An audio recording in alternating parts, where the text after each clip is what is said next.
자, 경제학의 출발. 아담 스미스부터 우리가 시작을 한다고 얘기를 하죠.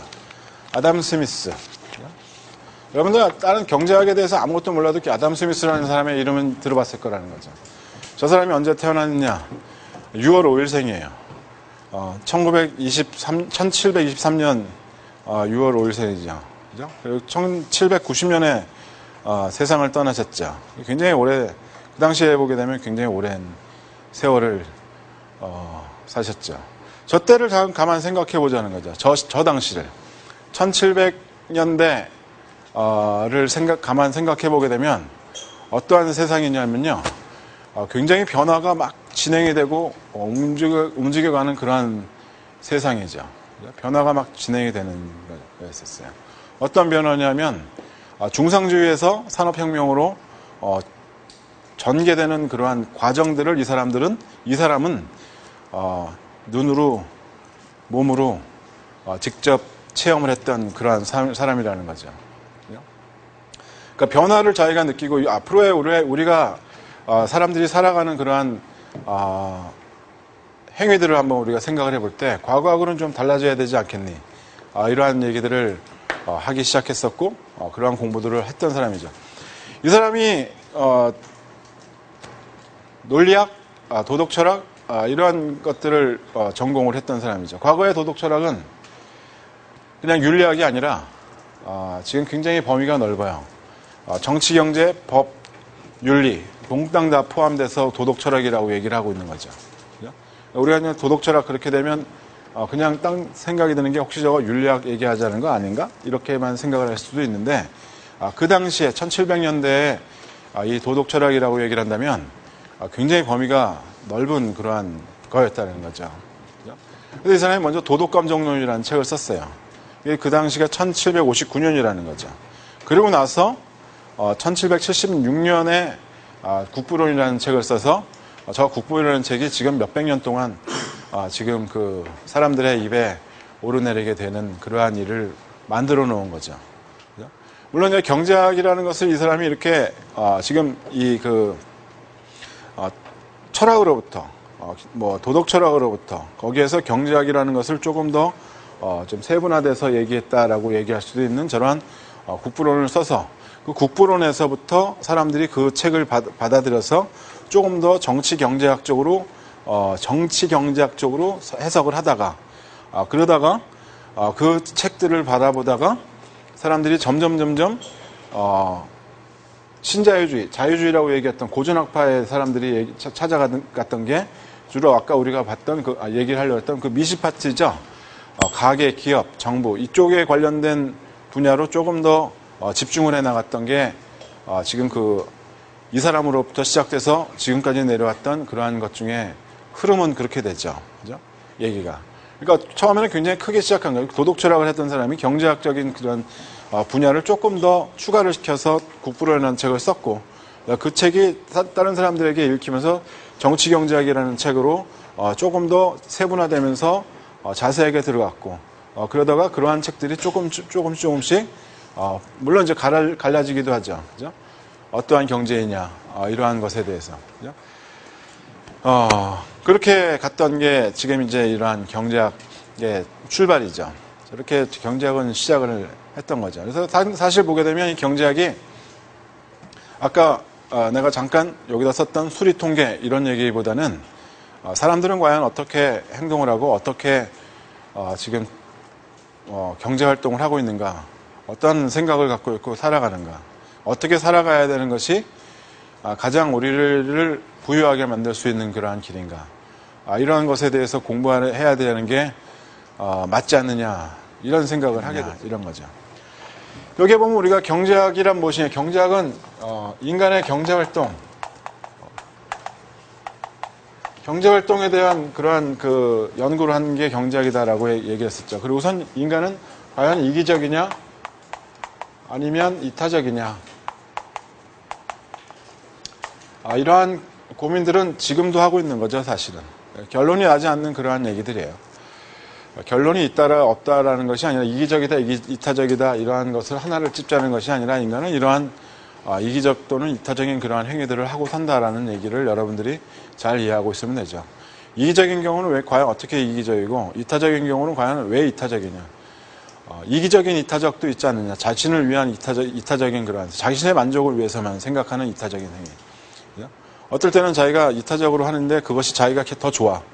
나는 지금 뭐 길거리 가다가 무슨 뭐 노숙자를 도와줬어. 난 이타적으로 생각하고 난 이타적인 사람이야 라고 그런 착각에 빠지면서 자기가 굉장히 기분이 좋아지는 거죠. 그게 이기적인 거죠.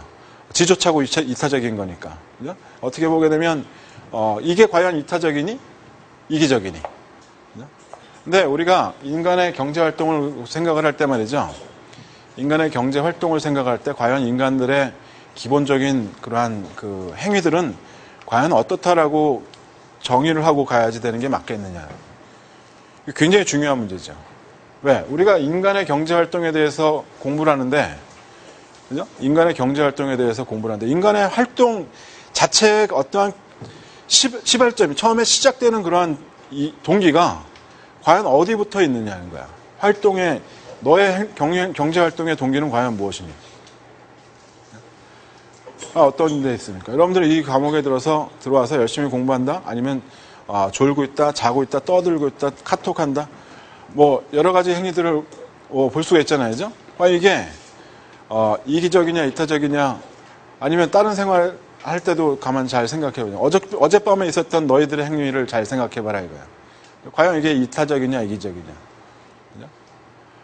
잘 생각해보게 되면 여기에 대해서 우리가 명확하게 잘 얘기를 하고 거기에서 어떠한 것이다라고 얘기하고 가야 되는 것 아닌가 이런 거죠. 아담 스미스는 어떻게 생각을 했을까요? 아담 스미스. 인간은 굉장히 이기적인 행위를 한다라고 얘기를 했는데 굉장히 이기적인 그러한 행위들을 하고 있다라고 하지만 이 이기적인 행위에서는 지금 어떠한 조건이 또 조건이라고 내가 지금 얘기할 때는 조건이라고 볼 수 있지만 이기적이라는 그러한 행위를 분류를 할 때 거기에 한 가지 더 붙어가 들어가야 되는 것이 이기적이지만 남에게 피해를 입히지 않는 남에게 피해를 주지 않는 그러한 이기적인 행위. 이것을 우리가 이 아담 스미스가 생각하고 있는 그러한 이기적인 그러한 행위다라고 얘기를 한다. 인간은 이기적인 행위를 한다. 자신의 만족을 위해서 최대한 노력을 하고 있고 기업은 자신의 이윤을 극대화시키기 위해서 최대한 노력을 하고 있고 이러한 행위들을 하고 있다라는 거죠. 여러분들도 여러분들의 만족을 위해서 최대한 노력을 하고 있지만 최소한 이러한 것은 지키고 있는 것 아니야. 남에게 피해를 주지 않는 것.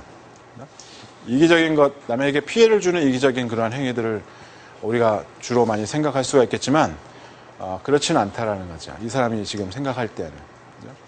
이러한 기본적인 생각에서 이 사람은 이 세상이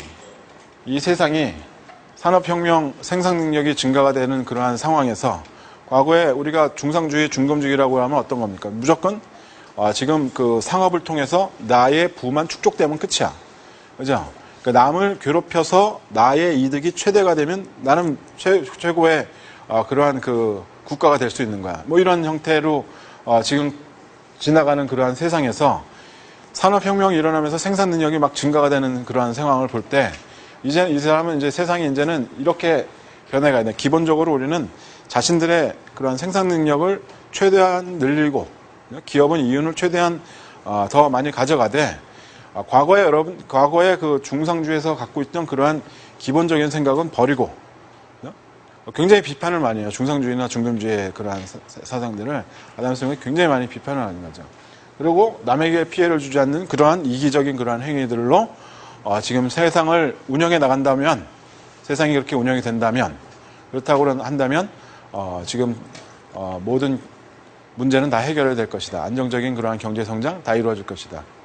그러니까 그렇다고 한다면은 이 사람이 생각할 때는 굉장히 이런 얘기들을 하면서 굉장히 자유주의적인 얘기다라고 얘기를 하는 게 정부의 부분을 정부의 어떠한 통제나 규제나 이러한 것들을 굉장히 많이 버려야 된다라는 거예요. 버려야 된다. 정부의 그러한 역할이라는 것이 그렇게 중요하지 않다라고 주장을 할 수가 있게 되는 것이죠. 그 사람의 그러한 얘기들을 따로 받아서 내려왔던 그러한 사람들이 뭐 제도주의 학파나 오스트리 학파나 뭐 이런 사람들의 여러 가지 경제 학파들을 우리가 볼 수가 있게 되죠. 친구전 학파도 물론 그러한 얘기들을 따라 내려오긴 하지만 말이죠. 하여간 그러한 학파들에 대한 그런 것까지는 여러분들이 알 필요는 없고 몰라도 돼요. 그런 거는 사실은. 걔들이 무슨 얘기, 우리는 지금 경제학의 기초적인 것들, 출발이 어떻게 시작이 됐느냐, 그것만 잘 알고 가도 사실은 행복한 거죠. 그죠?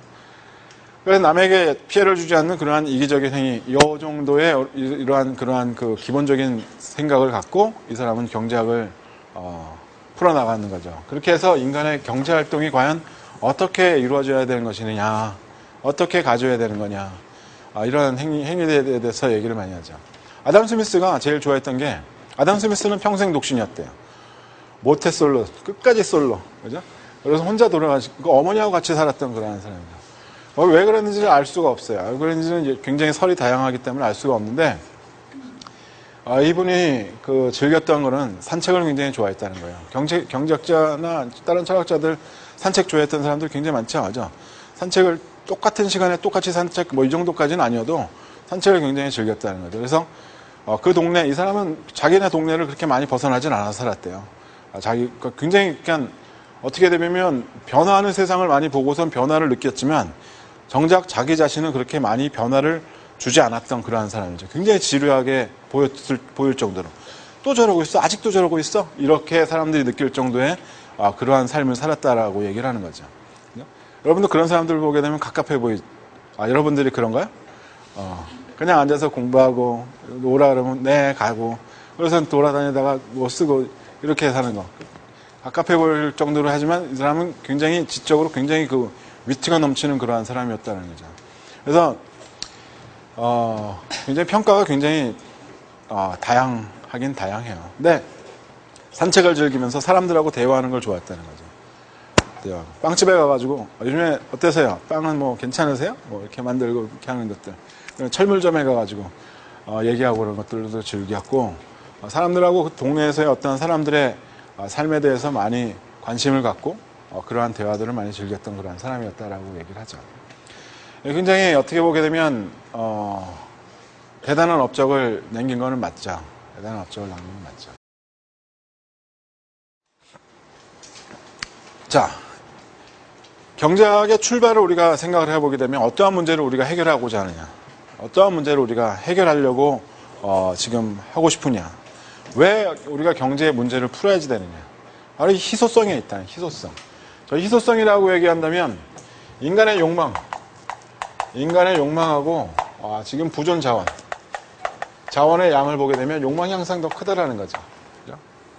욕망이 항상 더 크다라는 거예요. 가지면 더 갖고 싶고 그렇게 되는 게 인간의 기본적인 성향 아니었냐? 여러분들은 안 그러세요? 필요 없어? 다 필요 없어. 다 필요 없어. 그러고선 어디를 갑니까? 머리 깎고 산으로 가죠. 그죠? 여러분들이 산으로 가시는 그러한 분들을 보게 되면 욕망이 훨씬 더 작아요. 그렇죠? 만약에 모든 사람들이 그렇게 산다면 말이죠. 우리 경제학이라는 거 우리가 공부를 굳이 해야 할 이유가 없게 되는 거죠. 해야 되겠습니까? 논리적인 체계에 대해서, 무슨 사람들의 생각에 대해서 우리가 공부를 해야 되겠어요? 그냥 그렇게 사는 게 행복한데? 우리는 욕망이 훨씬 더 크기 때문에 사람들이 불행한 거 아니에요? 안 그런가요? 어떻게 생각한가요? 여러분들은 지금 행복합니까? 행복하지 않습니까? 사실 생각 하나의 차이거든요. 나는 행복하냐, 행복하지 않느냐. 생각 하나의 차이죠. 어려서부터 어떠한 욕망들을 갖고 나는 대통령이 꼭 되고야 말 테야. 지금도 집에다가 나는 대통령 이렇게 붙여놓고 있는 사람들이 있죠. 그죠? 근데 아무리 봐도 대통령이 될 길이 잘 안 보이죠. 뭘 해야 될까? 욕망은 대통령인데 지금 자신의 주변을 따라주는 자원은 상당히 부족해. 불행하죠. 나는 그냥 오늘 하루도 즐겁게 배우고 살 거야. 뭐 욕망 없어요. 자원 많아요. 이렇게 된다 그러면 사람 행복하게 가지 않겠느냐는 거죠. 만약에 이렇다면, 만약에 이런 세상에 우리가 산다면 모든 사람들이 다 욕망이 작은 그러한 삶. 여러분들 스님들 얘기하는 거죠. 스님들. 스님들이 요새 에쿠스 타고 다니고 그래서 많이 달라졌었죠. 달라졌어요. 에쿠스 안 타고요. 지금 다른 거 타요. 작은 차. 그죠? 내가 한번 봤어요. 저기 올 여름에 신흥사에 가가지고 봤더니 그렇더라고요. 자, 우리가 이것을 가만 생각해 보면요, 어떠한 것들을 우리가 스님들의 삶을 우리가 경제학적으로 설명을 해볼까요? 어떻게 사는지? 이 사람들은 X라는 상품과 Y라는 상품이 있으면 X라는 상품과 Y라는 상품을 무한정 소비하려고 그러는 사람들이 아니라 자기가 필요로 한 만큼만 있으면 돼요. 그 이상, 그 이하도 아니라 딱 그 한 점이에요. 나의 생계를 유지할 수 있는 이러한 점. 그죠? 만약에 이것을 넘어갔다, 이것을 넘어가거나 아니면 이것보다 모자란다 라고 하게 되면 여기에 대한 만족보단 훨씬 더 작은 만족을 갖게 되는 거죠. 그죠? 이게 만족의 극대점이에요.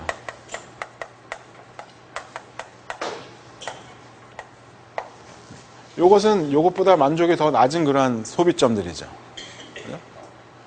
이걸 보고 우리가 브리스 포인트라고 얘기해요. 근데 일반적으로 말이죠. 일반적으로 사람들은 어떻게 살아가느냐. X라는 상품과 Y라는 상품이 있으면 이것을 무한정 소비를 해야지 자신의 효용이 더 높아지는 거예요. 만족도가. 이게 만족도예요. 얘가 얘보다 크고 얘가 얘보다 크고 높아질수록 크는 거죠. 누가 더 많이 소비하느냐에 따라서. 그렇죠? 그죠? 일반적인 우리의 그러한 얘기들이 이렇게 되는 거죠. 사람들은 이러한 행위들을 하는 거예요. 욕망이 자원의 양보다 훨씬 더 크다라고 얘기하는 것들. 그죠? 만약에 이러한 삶을 모든 사람들이 다 갖는다면, 그렇다고 한다면 경제학에 대해서 우리가 더 고민해야 할 이유가 없다라는 거죠. 왜 그러냐 하면 말이죠. 야, 너 혼자만 이렇게 잔뜩 가지고 가게 되면 우리는 어떻게 살겠니? 다른 사람들은.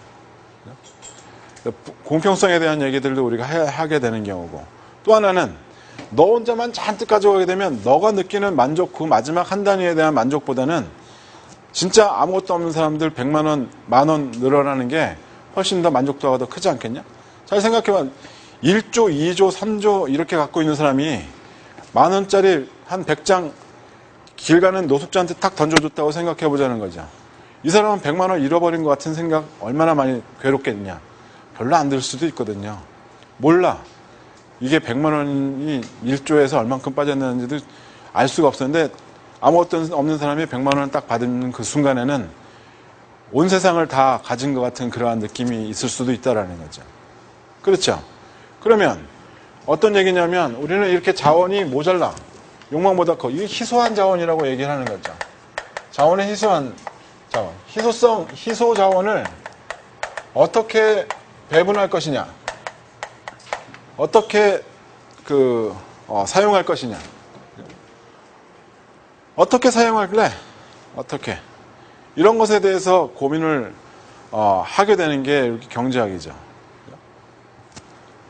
그렇죠? 여러분들도 그렇게 생각하죠. 여러분들이 하루에 24시간이 있어요.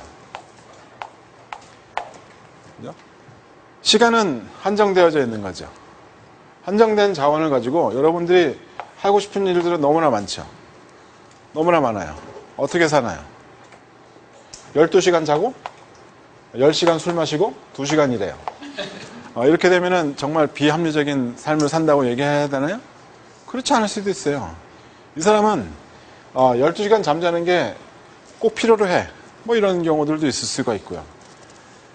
일반적으로 우리가 8시간을 많이 얘기하죠. 8시간 자고 8시간 놀고 8시간 일하는 거 얼마나 행복합니까? 이렇게 하고 싶죠. 여러분들 이게 쉬울 것 같으죠? 별로 그렇게 쉽진 않아요. 그렇게 쉽진 않아요. 여러분들이 8시간 일단은 공부하는 걸 생각해 보자는 거죠. 8시간 공부. 8시간 공부하는 거 매일마다 한번 생각해요? 매일매일. 딱 한 번만 그런 게 아니라 평생에 딱 하루만 그런 게 아니라 매일 8시간 노는 거 중에는 말이죠. 씻고 밥 먹고 왔다 갔다 교통 이런 거 다 포함이 되는 거죠. 어이씨, 되게 아깝죠, 이거. 생각해보면, 그죠? 8시간 잠자는 거는 그냥 괜찮을 것 같아요. 그죠? 8시간 잠자는 거야, 뭐, 고등학교 때는 5시간 밖에 안 잤는데, 그죠? 5시간, 4시간 잤니? 6시간 잤니? 하여간. 그래서 굉장히, 그렇죠. 뭔가 하나를 우리가 어떤 걸 선택을 한다면 뭔가 하나를 우리가 포기해야 될 수밖에 없는 그런 상황이 온다는 거죠. 이게 우리가 희소한 자원을 어떻게 사용하느냐. 이러한 문제에 있게 되는 거예요. 그죠? 여러분들이 만약에 용돈이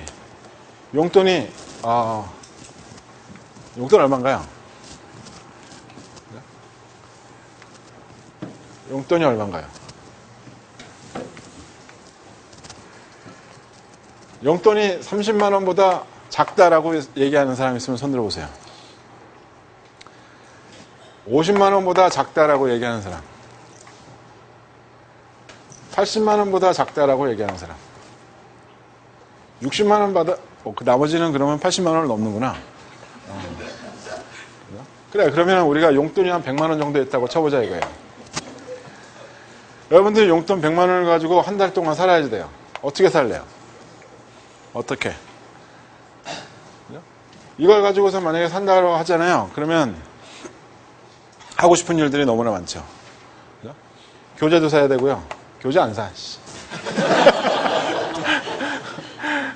아니면 책도 사야지 되고요. 아니 책 안 사. 책 안 사. 안 읽어. 그냥 내 박사 있으면 되는데 뭐 하려고 봐. 그죠? 내 박사와 구박사가 있어요. 그죠?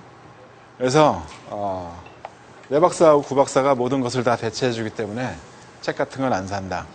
그럼 뭐 할 거야? 할 게 없네? 이렇게 밥 먹는 거? 밥 뭐 학교에서 먹어봐야 뭐 4,000원, 5,000원. 10만 원이면 끝나는 거 아니에요. 밥 먹는 거. 한 달에. 안 그래요? 집에서 밥 먹잖아. 집에서는 금식해요? 집에서는 금식하고 밖에 나가서는 폭식하고. 여러분들 가만히 잘 생각해 보게 되면 이 100만 원을 어떻게 쓰느냐 자기의 행위들이 분명히 나타나죠. 나타나요. 어떠한 미련한 사람이 이 100만 원을 자기가 정말 한 가지 일에 다 쓰겠느냐는 거예요. 한 가지 일에. 안 그럴 거라는 거죠. 어떤 미련한 사람이 100만 원어치 책을 사가지고 한 달 내내 책 보겠냐는 거죠. 그렇게까지는 안 하죠. 어떤 미련한 사람이 100만 원을 전체를 전부 다 술을 사 먹겠냐는 거죠. 그렇게도 못해요. 체력이 돼도 못해요. 그죠? 이렇게 안 돼요. 왜? 지겨워서 못하거든. 하다못해 어저께 먹었던 점심 메뉴 오늘 또 먹자 그러면 신용을 나죠. 그러니까는 우리가 이러한 것들을 사람들이 살아가는 것들을 가만 보다 보면 분명 우리가 자원이 모자란데 이러한 자원들을 과연 어떻게 잘 배분해야 나의 욕망을 최대한 맞춰줄 수가 있을까? 어떻게 해야지 가장 최대한의 것을 할 수가 있을까? 그러다 보면 우리는 선택을 할 수밖에 없다라는 거죠. 선택을 할 수밖에 없다는 거예요. 뭐 때문에 선택을 하느냐? 희소한 자원 때문에, 희소성의 문제 때문에 우리는 선택을 할 수밖에 없고 이렇게 선택을 하다 보면 어떠한 문제가 있는 겁니까? 책이 있고 옷이 있고 기타 등등 여러 가지가 있다라고 하면 이것 중에서 만약에 책을 선택했다고 한다면 뭔가 다른 거 살 거를 포기한 거 아니냐는 거죠. 그래서 우리가 이런 걸 보고 기회비용이라고 얘기를 한다는 거죠. 그런 걸 우리가 기회비용이라고 얘기를 한다. 이런 거죠. 그래서 우리가 이 그 경제학의 출발을 보게 되면 기회비용에 대해서 굉장히 중요하게 얘기를 하지만 사실은 더 중요한 거는 이것이죠. 왜 이게 기회비용이라는 얘기를 하게 됐니? 희소한 자원 때문에 희소성의 문제를 해결하기 위해서 우리는 어쩔 수 없이 선택을 할 수밖에 없는 거고 어쩔 수 없어요. 선택을 우리는 할 수밖에 없는 거죠. 그 선택의 결과는 우리가 기회비용이라는 것이 발생이 되더라는 얘기죠. 그래서 우리가 좋은 얘기했어요. 선택이죠. 끄자요 이거죠. 어떻게 하면 꺼지나요?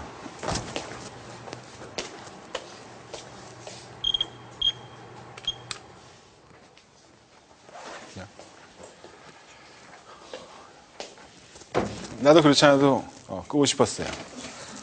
에어컨 소리하고 내 목소리하고 나도 싸우기가 싫어요. 지금 이제 이렇게만 얘기해도 다 들리죠. 얼마나 좋아요. 자원을 효율적으로 사용하는 거죠. 최소한의 투입으로 최대의 효과를 내는 게 우리가 효율성을 극대화시킨다고 얘기하는 거죠. 그래서 이 기회비용이라는 것이 이 기회비용이라는 걸 우리가 얘기하다가 그렇게 됐죠. 그렇죠. 우리가 이 기회비용이라는 것을 설명할 때는요, 기회비용 여러분들이 보다 보면 기회비용에 대해서는 여러 가지 이러한 그 설명들이 좀 많이 나와요.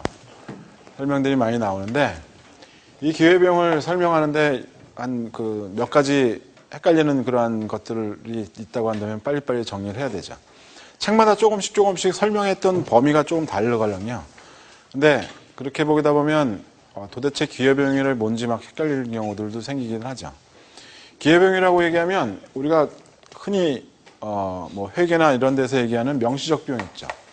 이 명시적 비용하고 암묵적 비용을 합쳐놓은 거예요. 이걸 전체를 기회비용이라고 얘기를 하는 것이 정확한 개념이 맞죠.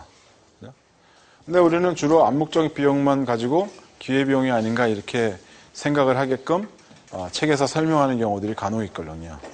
근데 그거는 그럴 수가 그거 가능한 경우는 있긴 해요. 명시적인 비용이 동일하든가 아니면 명시적인 비용이 발생되지 않는 경우들도 때로는 있걸랑요. 때로는 있어요. 그러니까 여러분들이 만약에 오늘 점심을 뭐 먹을 거예요? 점심 메뉴 중에 하나만 얘기해 보세요. 김밥. 그리고 다른 것도 뭐 있을까요? 김밥 말고. 점심 메뉴 여러분들 주로 먹는 게 뭐예요?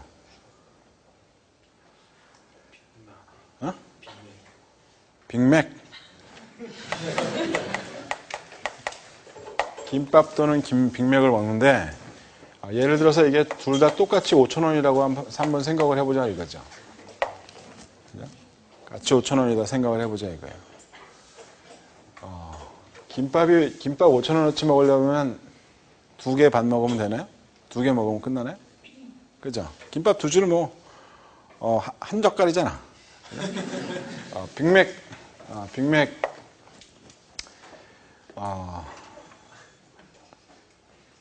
내가 얘기하는 나는 이제 그 주로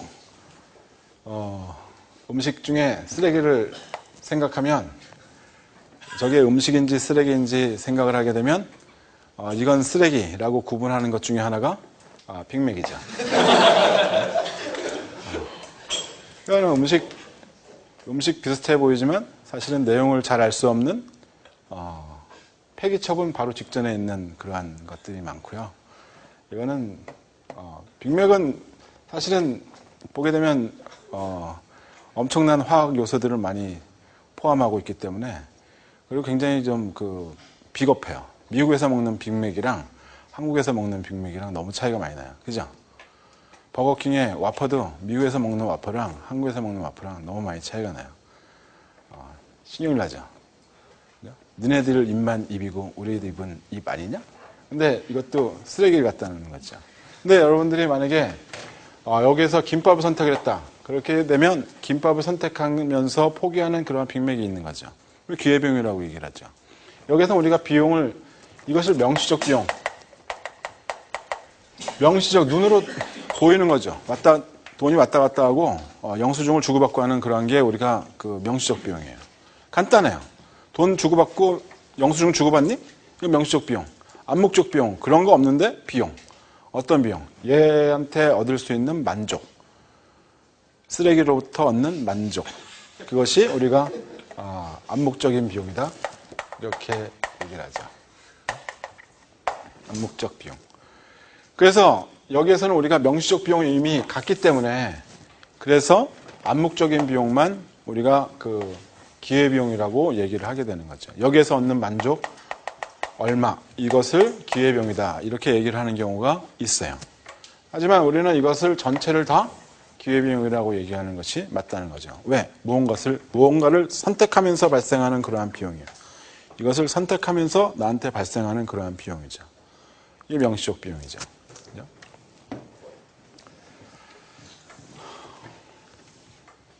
내가 이 쓰레기만 일주일 동안 먹어본 적이 있어요.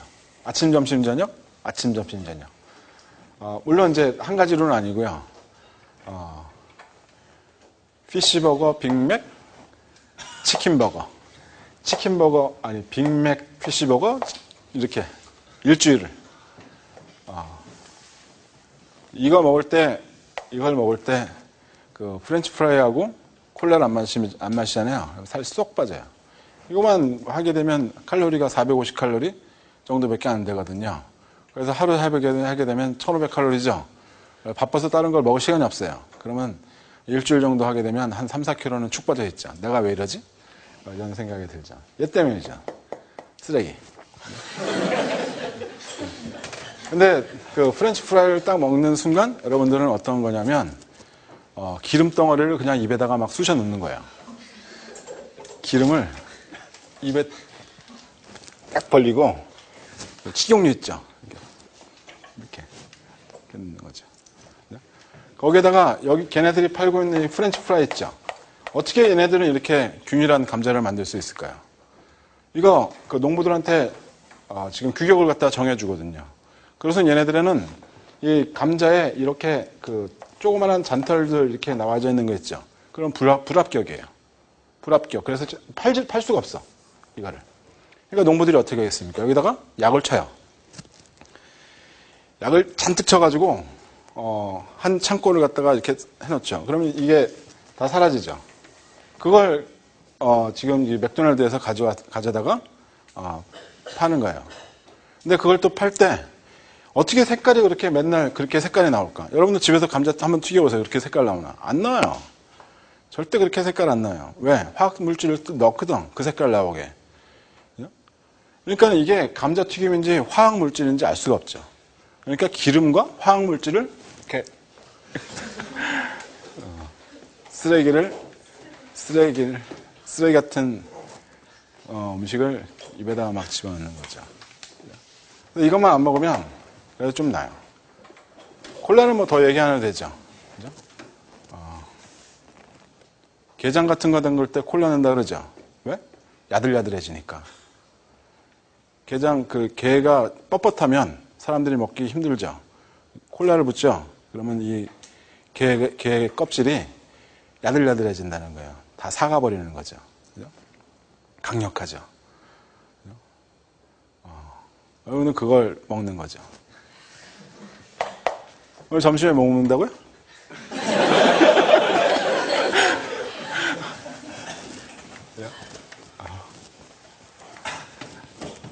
그렇죠. 맛있게 드세요.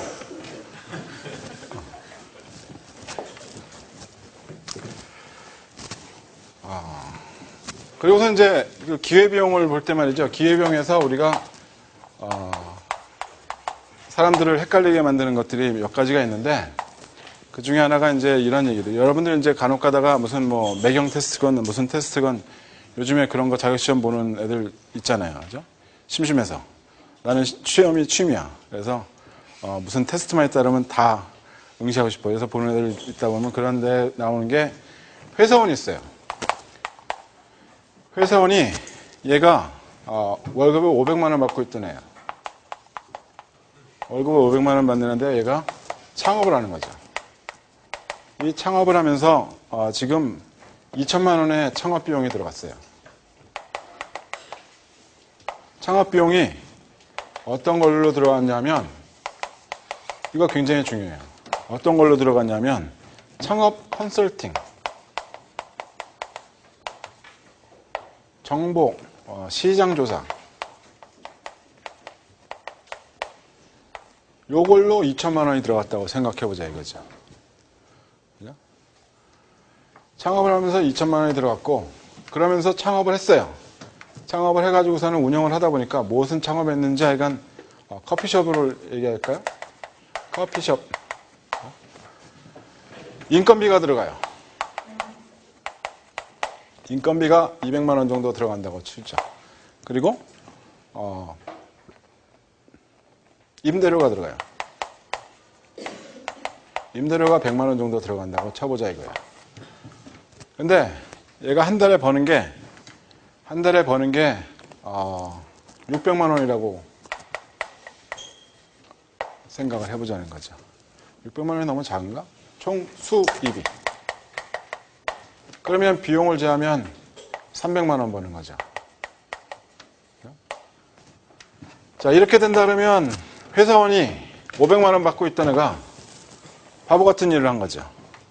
바보 같은 일을 한 거예요. 자, 일단 여기에서 중요한 것 중 하나는 뭐냐면 말이죠. 이 창업비용이라는 거.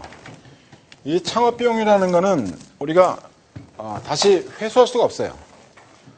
들어갔어요, 이미. 나는 창업하기로 마음을 먹었고 창업하려고 2천만 원이 들어갔어. 저는 다시 회수할 수가 없어. 자, 이 경우를 가만 보면 말이죠. 이걸 보면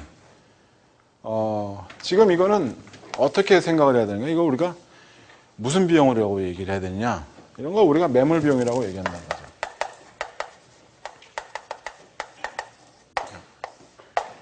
매몰 비용.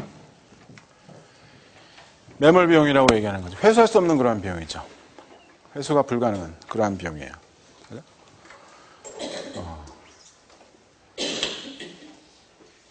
왜? 이미 창업을 결심을 하고 컨설팅 추정 조사를 받으면서 지금 다 써버렸거든. 나 창업 안 할 테니까 돈 돌려주세요. 그럼 돌려주겠어요? 안 주죠. 시장 조사한 거 가가지고선 지가 쓰고선 어디 가서 돌려달라고 해서 못해요. 그걸 우리가 매몰 비용이라고 하죠. 한번 비용이 지출이 됐고 다시 회수할 수 없는 그러한 상황이죠.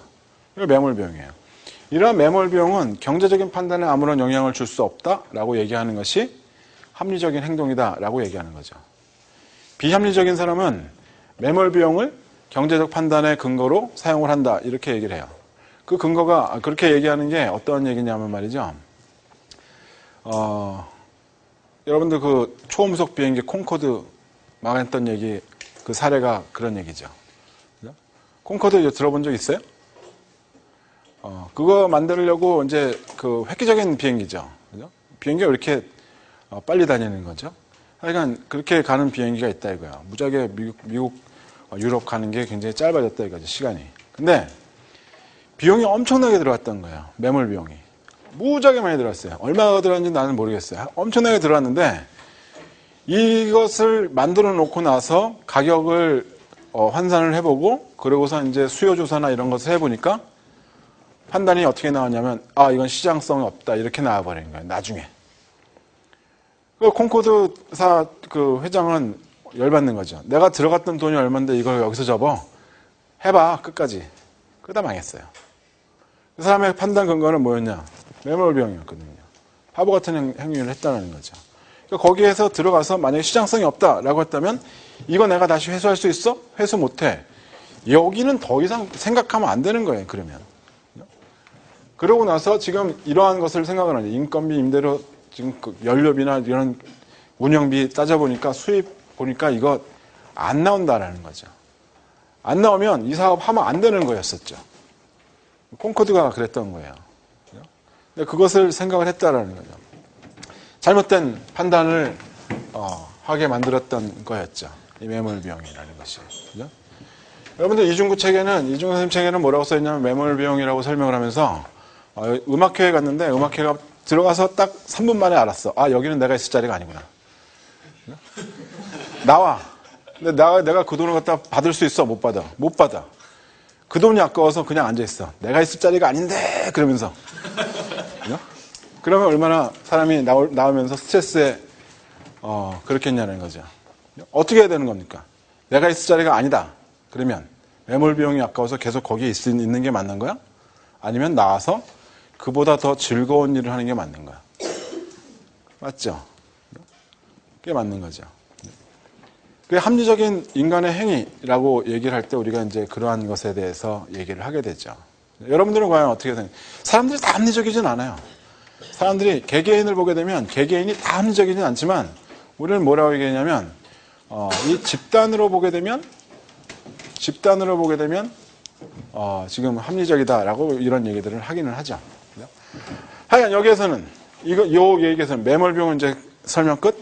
자, 기회비용을 우리가 생각할 때 이 사람은 얼마를 어떻게 되는 겁니까? 이 사람의 이 회사원이 창업을 하면서 발생시킨 기회비용은 얼마일까요? 라고 물어보게 되면 뭐라고 대답하는 게 맞겠습니까?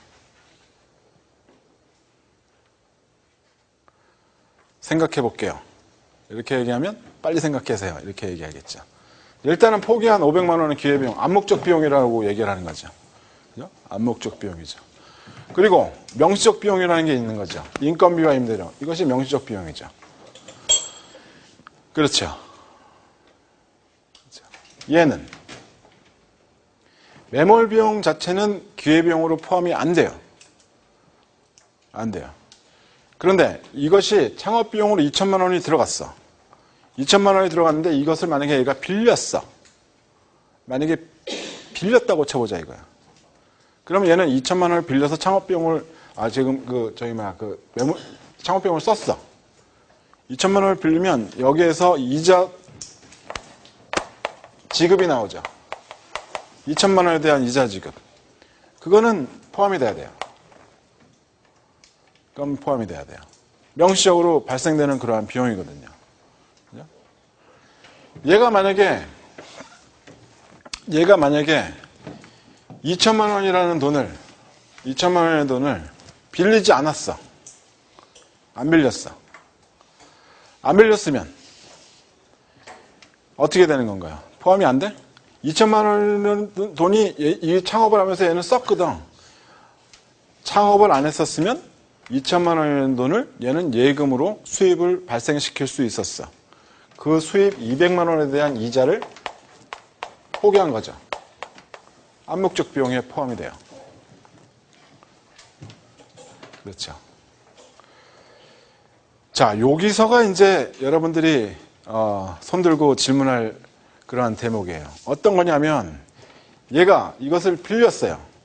빌렸으면 어떻게 됐냐면 이자 지급하는 것도 명시적 비용으로 들어가지만 당연히 들어가는 거고 2천만 원이라는 돈에서 발생시킬 수 있는 이자를 포기한 것도 암묵적 비용으로 포함이 된다라는 거죠. 그죠? 포함이 돼요. 막 질문하고 싶어 죽겠죠. 근데 뭔가 근거를 딱 집어서 이건 아닌 것 같은데요 라고 얘기하기는 그렇고 다시 한번 설명해 주세요. 이게 제일 편한 질문이죠. 그건 안 돼요. 그건 안 돼요.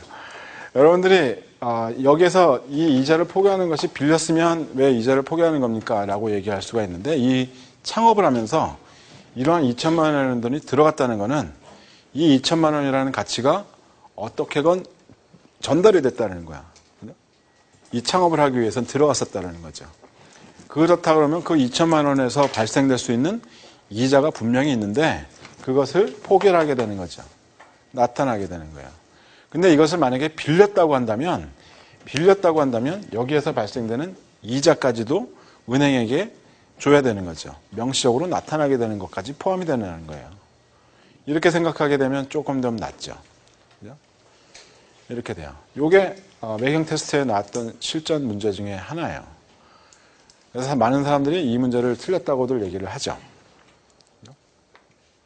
신경을 내죠. 이런 거 보게 되면. 그냥 기회비용이면 그냥 기회비용 편안하게 생각하게 만들어주지. 신경을 내 자꾸 이렇게 만들어가지고 하는 거죠. 어쨌건 얘는 지금 어떻게 되는 겁니까? 수입, 지금 300만 원을 갖다가 지금 버는 걸로 생각을 하지만 경제학적으로 보게 되면 얘는 얼마를 마이너스로 갖고 있는 건가요? 지금 500만 원 벌 거 못 벌죠? 포기한 거지. 거기다가 비용이 지금 그 300이라고 하면 지금 얘는 800만 원을 갖다가 지금 날리는 거 플러스 이자만 빼고 생각해 보자. 이제 이자 빼고 이자 지급하는 거나 이자 포기한 거 빼고 얘가 지금 그 비용이 들어가는 걸 보게 되면 800이에요. 벌어들이는 건 600이면 지금 얘한테 그 남는 거는 200이죠. 그죠?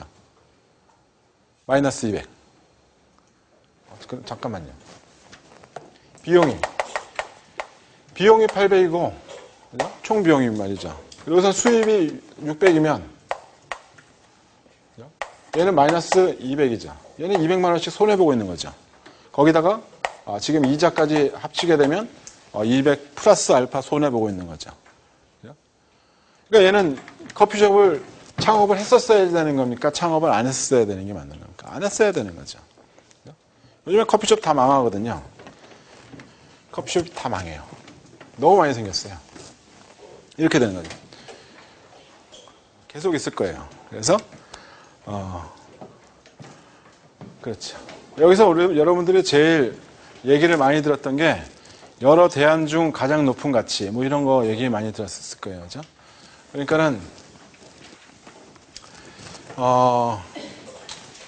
뭔가 하나를 선택하면서 포기하는 것이 하나 두 개가 아닌데 굉장히 많은데 그 중에서 제일 가치가 높은 것 그거 하나만을 기회비용으로 찾는다 이렇게 얘기하는 거죠. 그러니까 어떤 거냐면 여러분들이 만약에 점심을 먹으러 갔어요. 점심 메뉴가 A, B, C, D가 있는데 그 중에서 A라는 메뉴를 여러분들이 선택했다고 하면 B, C, D가 이렇게 메뉴가 있잖아요. 그죠? 이것을 세 개를 전부 다 기회비용으로 생각하니 그건 아니다 이거죠. 그 중에서 가장 가치가 높다고 생각하는 빅맥 뭐 이런 것이 지금 그 기회비용으로 되는 거죠. 그죠? 얘를 선택하면서 CD는 뭔지를 알 수가 없겠죠. 그죠? 그러니까 그 중에 하나만의 것을 찾게 되는 그런 거다 이런 얘기죠.